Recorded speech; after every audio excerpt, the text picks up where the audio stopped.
Yes, mambo vipi mtazamaji wa PMTV? Karibu kwenye PMTV Updates. Na kwenye PMTV Updates leo hii bwana, tunapaa na kutua Singidani, sehemu ambayo ni maarufu sana kwa kilimo cha alizeti pamoja na mafuta.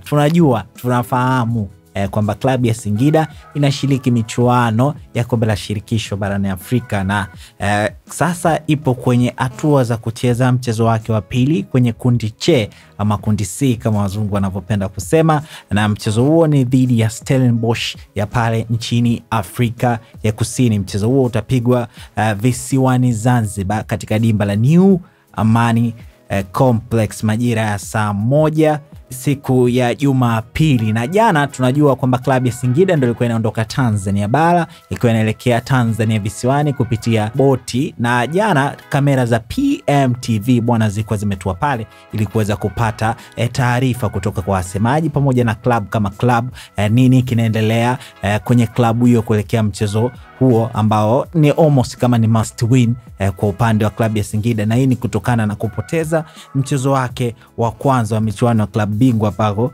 walifungwa dhidi ya CR Belouizdad ya huko nchini Algeria. Sasa baada ya kamera za PMTV kuweza kutega pale bandarini ili kuweza kunasa nini ambacho kinaendelea bwana, kwa kustaajabisha kamera za PMTV zilimnasa mshambuliaji Joseph Gnadou Gede. Mshambuliaji huyu ambaye ameshai kuitumikia klabu ya Young Africans kwa mafanikio makubwa, lakini pia ashai kuitumikia klabu ya Singida hapo awali. Gede anakumbukwa sana ndani ya klabu ya Young Africans kwa sababu aliingia kwenye dirisha dogo na alifanikiwa kufunga magoli 10 kwenye msimu huo, magoli 6 akiwa amefunga kwenye ligi kuu ya nchini Tanzania bara, lakini pia magoli 3 akiwa amefunga kwenye kombe la CRB Federation Cup, lakini pia goli 1 akiwa amefunga kwenye michuano ya klabu bingwa barani Afrika akiwa amefunga dhidi ya CR Belouizdad. Ule ushindi ambao Young Africans iliupata mabao 4 dhidi ya CR Belouizdad ndani ya dimba la Benjamin William Mkapa,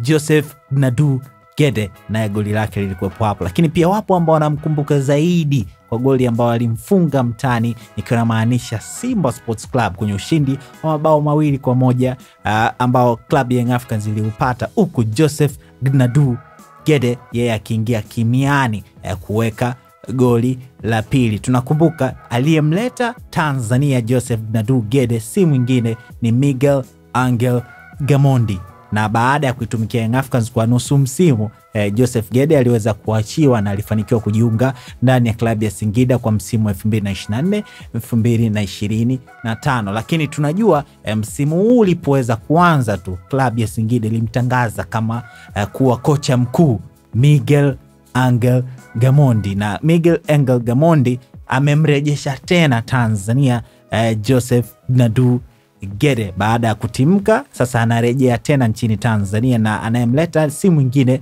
ni mwalimu Miguel Gamondi. Na PMTV bwana tulifanya mahojiano na msemaji wa klabu ya Singida nikiwa namzungumzia Masanza, naye alitupa uthibitisho kwamba Joseph Gnadou Gede ni mchezaji halali wa klabu ya Singida ambaye ataanza kutumika baada ya dirisha dogo kuweza kufunguliwa. Amesajiliwa lakini bado hajakuwa registered ama hajakamilisha vile vigezo vyake kwenda kupelekwa TFF pamoja na kutafuta ITC kwa sababu dirisha dogo bado haijafunguliwa, lakini pale ambapo tu dirisha hilo litafunguliwa basi Joseph Gnadou Gede atatambulishwa rasmi kama mchezaji wa Singida. Lakini kwa sasa yupo na team, ana train na team, na kuna clip ambazo zinasambaza kimuonesha akiwa anafanya mazoezi pale KMC, lakini pia amesafiri na team kuelekea visiwani Zanzibar ili kuweza kuzoeana na timu pamoja na kujuana zaidi na wachezaji. Na hii ni kutokana na maneno ambayo alituambia Masanza ambaye ni msemaji